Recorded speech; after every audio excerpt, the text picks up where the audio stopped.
Bueno, esa es la situación en el Amazonas. Mientras tanto, se agudiza la crisis económica que afecta a Argentina. El gobierno pidió al Fondo Monetario Internacional la revisión de los vencimientos de sus créditos por 56.000 millones de dólares que comienzan el año 2021 para aliviar la actual turbulencia en el mercado cambiario. Sin embargo, los mercados no han respondido a estos anuncios y han caído nuevamente este día jueves. Además, la calificadora de riesgo Standard & Poor's degradó a default selectivo la deuda argentina de corto plazo. Conversamos sobre este tema y qué repercusiones puede tener no solamente para la región, sino que para nuestro país, con Cristian Echeverría, el director del Centro de Estudios en Economía y Negocios de la Universidad del Desarrollo. Ya nos acompaña en el estudio. Muy buenos días, muchas gracias. Buenos días. Gracias por la invitación. A ver, comenzar por la situación que se está viviendo en Argentina. Hay voces que hablan de una realidad muy compleja en el día a día del ciudadano argentino, en lo que es la compra de enseres básicos. Y hay otros que dicen no, sí en situaciones más amplias, como lo que es todo lo que está manejado por el dólar. Pensemos en automóviles, refrigeradores, repactación de deudas. Pero en el día a día la situación está tranquila. ¿Qué información tiene usted al respecto? Mira, la verdad es que es una situación económica difícil. La economía está en recesión, así es que eso no puede ser fácil para nadie. Quizás en algunos sectores las recesiones o las contracciones económicas no afectan de la misma manera a todas las personas, ni a todas las empresas, ni a todas las industrias. De hecho, hay industrias a las cuales les va bien en recesiones. Por ejemplo, las vinculadas a la venta de productos y servicios de calidades más inferiores, más baratas, más accesibles. La gente deja de comprar ítems caros y se cambia a modalidades más baratas y en esas industrias florecen en general. Transporte público, en fin, versus modos privados de transporte también. Entonces, pero en promedio el país está peor. Ahora, ¿qué explica lo que está ocurriendo? Porque el país pasó de una situación a otra inmediatamente después de las primarias, digamos, y del triunfo en esas primarias de la dupla Fernández. ¿Qué explica lo que está ocurriendo hoy día en Argentina? ¿O es un tema que estaba oculto, que estaba tapado y que ahora se devela? No, yo diría que es un acto en una obra de teatro que viene desarrollándose desde diciembre de 2017, básicamente. Es un acto más de profundización en una crisis que ha tenido escalonadamente etapas cada vez más complejas y profundas. ¿Y responsabilidad de quién?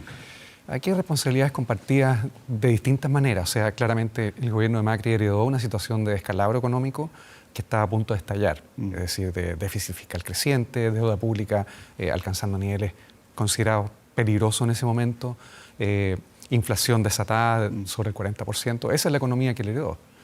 Y trató, y esa es la responsabilidad quizás del gobierno de Macri, de hacerlo de llevar el ajuste en un tiempo demasiado corto, demasiado rápido, demasiado doloroso y fuerte.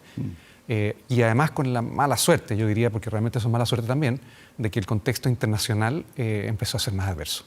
Porque no olvidemos que cuando asumió Macri todavía la economía global, estábamos todos pensando que iba a recuperarse en forma continua más allá del 2020.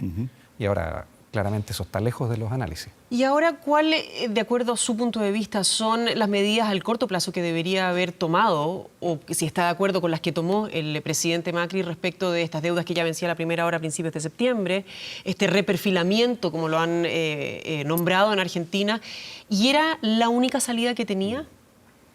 O sea, honestamente ya a estas alturas es un manejo de crisis solamente. Y los manejos de crisis, nadie puede casi saber, o sea, los detalles no los conocemos realmente, pero sin duda hay vencimientos que el gobierno no es capaz de cumplir. Esa es la consecuencia de un default selectivo, es decir, en la deuda de corto plazo interna, el gobierno unilateralmente determinó una prórroga, ¿cierto? Es decir, el no cumplimiento de contrato masivo, y respecto de los acreedores internacionales está sugiriendo que se acerquen a renegociar, incluyendo el Fondo Monetario. Claro, el default, recordemos, es cesación de pagos, o sea, las deudas que Argentina suscribió con determinados organismos ya no los está pagando y es selectivo porque justamente son algunos de ellos, digamos. Hay algunos que todavía están vigentes, pero esto, ¿qué podría significar, digamos, en el corto, mediano y largo plazo, cuando un país deja de pagar sus deudas? Bueno, en lo inmediato significó inmediatamente un cambio en clasificación de riesgo por Standard & Poor's ahora, que refuerza el cambio en clasificación de riesgo que hizo Fitch inmediatamente al día siguiente de la elección. Claro, recordemos la clasificación de riesgo la hacen estos organismos internacionales, claro, y esos son los indicadores que ven potenciales inversionistas. O sea, esto implica que necesariamente Argentina se va a quedar por lo menos por un tiempo sin interés de inversión extranjera. O sea, con acceso muy limitado a los mercados financieros internacionales a un costo altísimo. Es decir, el peor momento para endeudarse es cuando un país enfrenta situaciones de este tipo. pero es cuando más lo necesita. Entonces es como un callejón sin salida un poco. ¿Y ahora cómo se sale justamente de este círculo? Porque en definitiva aquí hay un 10% en el cual sube esta sensación de riesgo, ¿verdad? Por Standard & Poor's de Argentina, donde no vienen nadie. ¿Quién va a querer ir a invertir en Argentina en este momento? Argentina no es capaz de pagar su deuda, tiene que tratar de repactar o quedar, ¿cómo se llama?, como deudor con distintas entidades internacionales. Por el otro lado, hemos visto que esto aparentemente se detona después de las PASO, después de las primarias, como decía Mauricio. Sí. Pero Alberto Fernández genera un acuerdo en un principio con Macri, pero en este último tiempo que se le pide que siga apoyando, opta por el silencio, viaja.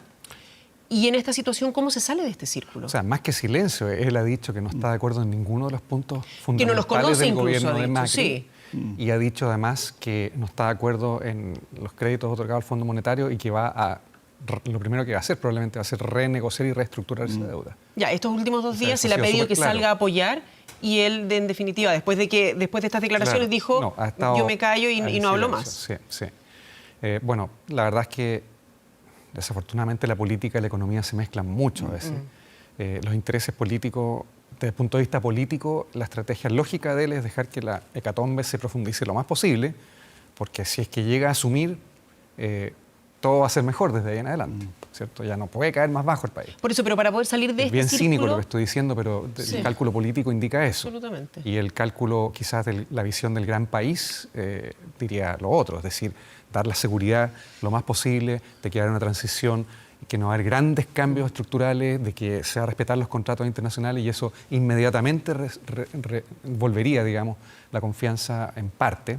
Tampoco son ingenuos los financistas ni los inversionistas internacionales, pero daría por lo menos alguna calma y estabilidad a la bolsa, al tipo de cambio, a la volatilidad de esas variables que es tan importante. Desde su punto de vista, ¿está Argentina nuevamente a las puertas de un corralito financiero, de estas medidas, digamos, para que los argentinos no saquen su dinero de los bancos, por ejemplo? O sea, en manejo de crisis no se descarta ninguna alternativa, ninguna opción.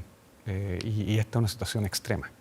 Entonces yo me atrevería a decir que la probabilidad es alta de que ocurra algo así, por necesidad, porque me imagino que el drenaje de reservas internacionales que debe estar teniendo el Banco Central Argentino debe ser gigantesco en estos momentos. Ya, ¿y es posible advertir si estamos en lo más bajo, digamos, de la crisis, estamos, digamos, al final del camino y de aquí en adelante es cosa de mejorar o esto podría seguir empeorando? Es buena pregunta. La historia económica muestra que es muy difícil decir cuándo es el fondo de una crisis o de un ataque especulativo contra una moneda. Y eso tanto para economías emergentes, medianamente desarrolladas como Argentina, o para economías avanzadas, mirando, no sé, por el ataque especulativo contra la libra antes de que entrara la Unión Monetaria, el así llamado ataque especulativo de George Soros. Entonces, no se sabe dónde termina. El Banco de Inglaterra no sabía, el Banco Central Argentino tampoco lo sabe. Yo no tengo bases para pensar que este sea el fondo, pero se sabe que los mercados financieros sobre reaccionan a las noticias, que después de un tiempo moderan sus visiones y recuperan algo de las pérdidas iniciales esperando nueva información. Y es caldo de cultivo para los especuladores. Claro, no, claro, es perfecto. Sí. Y ahora si revisamos la historia argentina en los últimos 80 años, esto ha sido un mal que se ha venido dando. Ellos de hecho hablan de un mal endémico ya en su economía. La inflación, la imposibilidad de salir de estas crisis. ¿Qué es lo que cambia ahora? ¿Y qué es lo que podría cambiar entonces también para tratar de ver hacia dónde va? Bueno, yo soy economista, pero mirando la historia política que está intrínsecamente relacionada, fundida, digamos, con el desempeño económico del país, los populismos le han hecho mucho daño a un país riquísimo. Un país que a comienzos del siglo XX era más avanzado y más rico y más desarrollado que Canadá.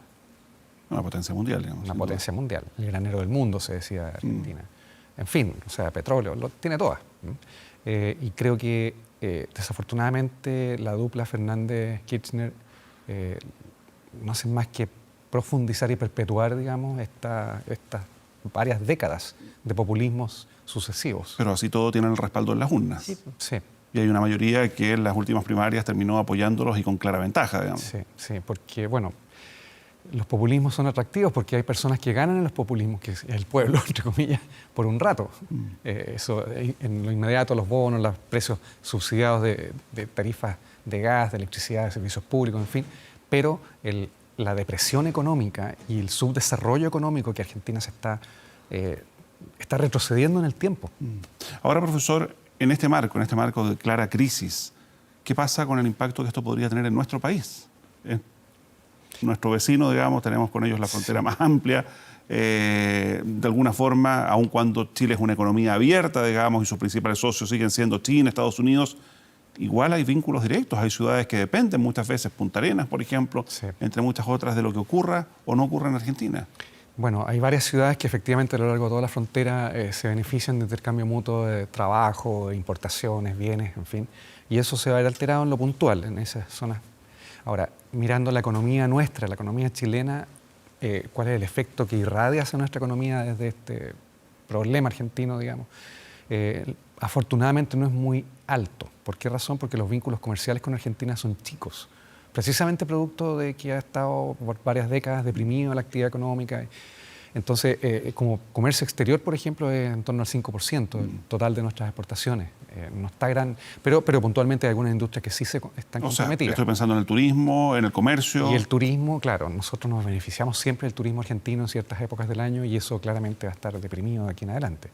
Ahora, los vínculos financieros son un poco más importantes. Puntualmente algunas empresas que tienen alta exposición en Argentina en sus operaciones, Cencosud y otras de retail, por ejemplo, claro, el precio de las acciones transadas en nuestra bolsa ha sido afectado, castigado por la expectativa correcta de que van a, en vez de constituir centros que generen utilidades al grupo, van a constituir pérdidas, mirando para adelante. Ahora, lo mismo. ¿Para usted es uno de los grandes errores o no el hecho de que Argentina sea una economía bimonetaria? En algún momento había una paridad entre el peso y el dólar. Después de eso hemos visto que cualquier tipo de fluctuación en la moneda norteamericana lleva a que Argentina tenga una problemática importante. En este caso se dice también que los argentinos gastan en pesos pero ahorran en dólares. Una problemática que ha sido constante y que lo ha llevado tal vez en parte a sufrir lo que está sufriendo hoy.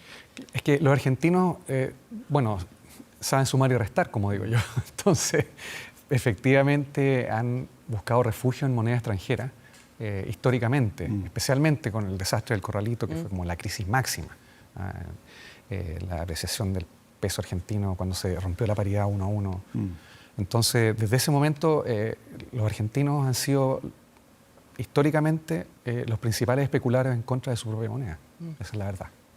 Y que uno de los argumentos que usa el presidente hoy también tratando de mantener o generar un equilibrio en el Banco Central para evitar que se siga devaluando la moneda nacional. Porque el Banco Central está tratando de frenar la inflación y para frenar la inflación necesita estabilizar el tipo de cambio y para estabilizar el tipo de cambio está interviniendo en el mercado cambiario. Pero eso tiene un límite. Se llega a más de, creo que ayer se cerraba, hoy día de la mañana estaba en 61 pesos el dólar. ¿Se va a llegar a más? ¿Va a seguir subiendo esto? Podría llegar a más, sí. Sí. ¿Cree usted en algún tope o esto es...? O sea, puntualmente, no sé, o sea, es inimaginable que llegara a 100, pero no es descartable, tiene alguna probabilidad distinta de cero. Porque los mercados financieros son muy profundos, muy grandes y muy rápidos. Claro, lo mismo con el esa riesgo. combinación hace que puntualmente pueda tener pics muy elevados, muy intensos, que después se estabilicen nuevamente. Pero... Y lo mismo con el riesgo país, digamos, que estaba pensando en Clarín, esta mañana ha superado los 2.400 puntos, o sea, es un 24% más, digamos, del lado de Estados Unidos. Sí, efectivamente. No olvidemos, o sea, los mercados financieros son tan violentos en sus reacciones que mirando la crisis subprime misma, o sea, uno ve lo que pasó con las acciones de grandes bancos multinacionales que cayeron de valores de 100 a 5 en algunos momentos, lo peor de la crisis subprime en periodos cortos, y después se recuperaron, por supuesto.